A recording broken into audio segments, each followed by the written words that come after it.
রাধে রাধে, চলে এলাম আজকে আবার একটা নতুন ভিডিও নিয়ে। আজকে টাইম হচ্ছে তোমার 7টা 58, আজকে তারিখ হচ্ছে 16 তারিখ। দাদা এসছে, দাদা আমাদের কাছ থেকে প্রিন্টিং এর কিছু কাজ করিয়েছিল। তো দাদার বাড়ি কোথায়? আমার বাড়ি হচ্ছে পটাশপুর, জুনপুকুর আচ্ছা, পটাশপুর জুনপুকুর ঝুরিয়া। হ্যাঁ, নাম তোমার? রবীন্দ্রনাথ দলাই। আচ্ছা, তোমার কাজ কি করা হয়? Profession by profession? আমার স্টোন ডায়মন্ডের কাজ। শুধু ডায়মন্ডেরই কাজ? হ্যাঁ। আর দাদা এই ডায়মন্ডটা দাদাই দিয়েছিল হ্যাঁ। আমাকে।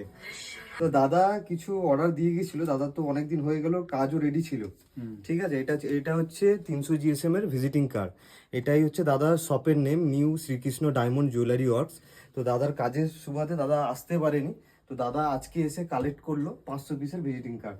তো দাদা কাজ করিয়ে কেমন লাগলো আমাদের? না না না, খুব ভালো হয়েছে, খুব ভালো হয়েছে। হ্যাঁ, আমার মন পছন্দ হয়েছে, যেরকম বলেছিলাম সেরকম পেয়েছি। আচ্ছা আচ্ছা আচ্ছা, হ্যাঁ, ঠিক আছে। আর ছোট্ট করে আর কি বলবে ভিউয়ার্সদের? ভিউ বলবো যে ভালো, খুব ভালো হয়েছে। আপনারা যা দেখবেন, কাজ করাবেন, খুব ভালো। আচ্ছা আচ্ছা, ঠিক আছে। চলো দাদা, আমাদের আরেকটা জিনিস, আমাদের একটা লাকি ড্র চলছে। আমরা কাপড় বাদ দিয়েও মানে আমাদের যে প্রিন্টিং এর যে কাজ করি, ফেব্রুয়ারি 1 তারিখ থেকে 28 তারিখ আমাদের একটা লাকি ড্র চলছে। যারাই আমাদের কাছ থেকে প্রিন্টিং এর কাজ করাচ্ছেন প্লাস কাপড়ও নিচ্ছেন, তাদের একটা কুপন আমরা ওখানে ফেলছি। মার্চের 1 তারিখ আমরা ফেসবুকে লাইভে আসবো। এবার যার নসিবে যা থাকবে একটা রূপোর মূর্তি আমরা গিফট করবো। ঠিক আছে, তো তোমারও কুপন গিয়ে ওখানে পড়বে। আচ্ছা, ঠিক আছে, চলো আবার দেখা হবে পরের ভিডিওতে। দাদা টাটা করে দাও একটা। টাটা। টাটা।